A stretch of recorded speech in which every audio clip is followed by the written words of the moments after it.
Hello, আসসালামু আলাইকুম। I'm Ashfaqur Rahman, Fabric Structure Analysis for Textile Design। আজকের যে ডিজাইনের বিষয় সেটা ডায়মন্ড ডিজাইন। আর ডায়মন্ড ডিজাইনটা কি? ডায়মন্ড ডিজাইন হচ্ছে টুইল উইভের একটি তৈরি ডেরিভেটিভ। পয়েন্টের নীতির উপর ভিত্তি করে এই ডিজাইন গঠিত হয়। আনুভূমিক এবং উলম্ব জিগজ্যাগ টুইলের সংমিশ্রণের ফলে একটি ডায়মন্ড ডিজাইন পাওয়া যায়। এই ডায়মন্ড ডিজাইনটা দুই প্রকার, একটা হলো পয়েন্টেড ডায়মন্ড আর একটা হলো ফ্ল্যাট পয়েন্টেড ডায়মন্ড।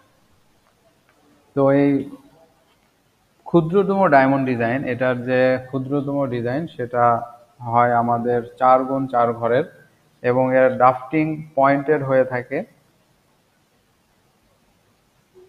আর ডায়মন্ড ডিজাইন যে দুই প্রকার, একটা হলো পয়েন্টেড আর একটা হলো ফ্ল্যাট পয়েন্টেড ডায়মন্ড।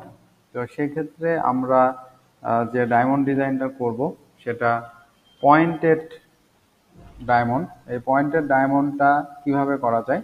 তো এটার জন্য বেজোড় সংখ্যক টানা অপরেন সুতা নিতে হবে। তাহলে বেজোড় সংখ্যক বলতে আমরা 7x7 ঘরের 7টা টানা সুতা নিয়েছি এবং 7টা পরেন সুতা নিয়ে মাঝামাঝি অবস্থানে ডায়মন্ড নির্দিষ্ট করে কেন্দ্রীয় সুতার চারদিকে একটু সেমিটিক্যাল। তাহলে মাঝামাঝি অবস্থান যদি আমরা নির্ধারণ করি তাহলে আমরা দেখতে পাচ্ছি এখানে আমরা মাঝামাঝি একটা অবস্থান, যে কোনো একটা অবস্থান নির্ধারণ করলাম এবং তৈরি করাকে সিমেট্রিক্যাল ডিজাইন তৈরি করাকে পয়েন্টেড ডায়মন্ড বলে, যেটা দুটাকেই সেট করবে। তাহলে যদি আমরা মাঝামাঝি ধরি তাহলে ধরি 1 2 3 4, এখানে আমরা একটা পয়েন্ট নির্ধারণ করলাম। আমরা একটা পয়েন্ট নির্ধারণ যদি করি সেক্ষেত্রে আমরা দেখতে পাচ্ছি যে একটা পয়েন্ট নির্ধারণ করেছি ডায়মন্ড ডিজাইন করার জন্য। তাহলে এখন দেখেন আমরা সিমেট্রিক্যাল অর্থাৎ ক্রস সেকশন হবে। সেক্ষেত্রে আমরা যদি এটার ক্রস সেকশন করি তাহলে আমরা এখান থেকে শুরু করলে আমরা সিমেট্রিক্যাল করছি,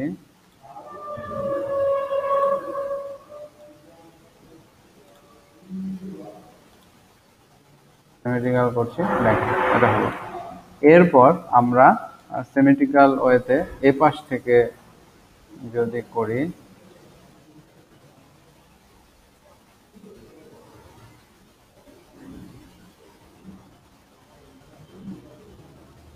দেখেন আমাদের কিন্তু একটা ডায়মন্ডের মতো শেপ হয়েছে। এখানে একটা ডায়মন্ডের মতো শেপ হয়েছে। আমরা যদি ডায়মন্ডের শেপটাকে চিহ্নিত করি, আচ্ছা আমি কালার করে দেই, তাহলে ডায়মন্ডের শেপটা আমরা পরিলক্ষিত হব।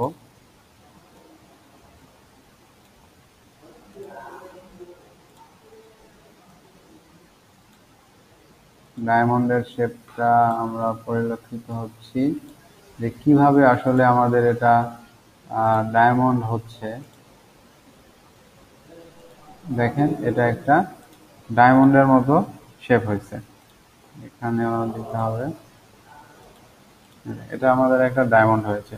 তো এই পাশে যদি আমরা দেখি প্রত্যেকটা পাশেই ডায়মন্ড হয়েছে, প্রত্যেকটা পাশ। আমরা যদি কালার করি তাহলে এই জিনিসটা ইজি ওয়েতে বোঝা যাবে যে এখানেও ডায়মন্ড হয়েছে এবং এখানেও ডায়মন্ড হয়েছে। আমরা যদি এ পাশ থেকে দেখি, এ পাশ থেকে দেখলেও এটাও একটা ডায়মন্ডের মতোই পরিলক্ষিত হবে। সেক্ষেত্রে আমাদের সব পাশ থেকে একটা ডায়মন্ডের মতো শেপ আসছে। আমরা দেখতে পাচ্ছি যে আমাদের যে পয়েন্টের ডায়মন্ড, আমরা একটা পয়েন্ট আগে নির্ধারণ করে নিয়েছি। সে পয়েন্ট নির্ধারণ করে নেওয়ার পর আমরা এই যে দেখেন একটা ডায়মন্ডের মতো একটা সিমেট্রিক্যাল শেপ এসেছে। তো এটার যদি আমরা ড্রাফটিং করতে যাই তাহলে আমরা দেখতে পাচ্ছি 1 থেকে 4 পর্যন্ত আপাতত কোনো সুতার সাথে কোনো সুতা মিল নাই, তাই না? আমরা দেখতে পাচ্ছি 1 থেকে 4 পর্যন্ত। তাহলে আমরা 1 থেকে 4 পর্যন্ত সুতাটা বসায় দিলাম। এরপরে দেখা যাচ্ছে যে 4 নাম্বারের সাথে ঠিক আমার 5 নাম্বার সুতাটা মিল আছে, তাহলে অবশ্যই সেটা 5 নাম্বারে যাবে। এবং এবং আমার 6 নম্বরের সাথে 3 নম্বরের মিল আছে, সেটা আমরা বসায় দিচ্ছি। এবং গতানুগতিকভাবে 7 নম্বরের সাথে আমার 2 নম্বরের মিল রয়েছে। সেক্ষেত্রে আমি কিন্তু ডাফটিং অঞ্চলে ডাফটিংটা বসায় দিয়েছি। এবং এটার যদি আমরা লিফটিং করতে চাই এই পয়েন্টেড ডায়মন্ডের, তাহলে আমাদের যে ঘর আছে, আমাদের এক থেকে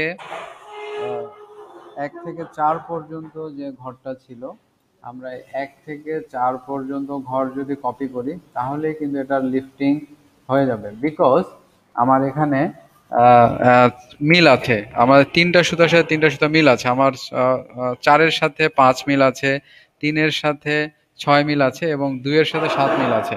এজন্য এই 3টা সুতা মিল থাকার কারণে আমার এই লিফটিংটা এভাবেই আমি করতে পারবো। তো এই ছিল আমাদের পয়েন্টেড ডায়মন্ড। এখানে এর ডিজাইন, বিড, ড্রাফটিং, লিফটিং। আর এটা যদি আমরা ব্যবহার বলতে যাই, ডায়মন্ডের তয়াল তৈরিতে এবং bed cover, table cover, pillow, cushion এগুলো তৈরিতে আমাদের এই ডায়মন্ড ডিজাইন ব্যবহার হয়ে থাকে। যে আমাদের যে এই ডিজাইনটা ব্যবহার হয়। অর্থাৎ আমরা যদি লিফটিং এর ক্ষেত্রে খেয়াল করি, আমরা আরো ক্লিয়ার হব। যে আমার দেখেন 3 নম্বর যে ঝাপ, এই 3 নম্বর ঝাপে আমার ছিল 3 নম্বর সুতা এবং আমার আছে 6 নম্বর সুতা, এই দুটো সেম। তো সেক্ষেত্রে আমরা যে কোনো একটা নিয়েছি। আর 1 থেকে 2 পর্যন্ত কোনোটার সাথে কোনোটা মিল নেই, এই জন্য আমরা 1 এবং 2 নম্বর সুতা কিন্তু এই লিফটিং এ বসায় রেখেছি। এবং বাকি 3 থেকে 7 পর্যন্ত সুতা প্রত্যেকটার সাথে প্রত্যেকটা মিল থাকার কারণে একটা সুতা আমরা কমন নিয়ে লিফটিং এ বসাইছি। তো এই ছিল আমাদের pointed diamond design. Next design দেখার জন্য আপনাদের সবাইকে আমন্ত্রণ। আজকে এ পর্যন্তই। আসসালামু আলাইকুম এভরিওয়ান, ভালো থাকবেন, সুস্থ থাকবেন।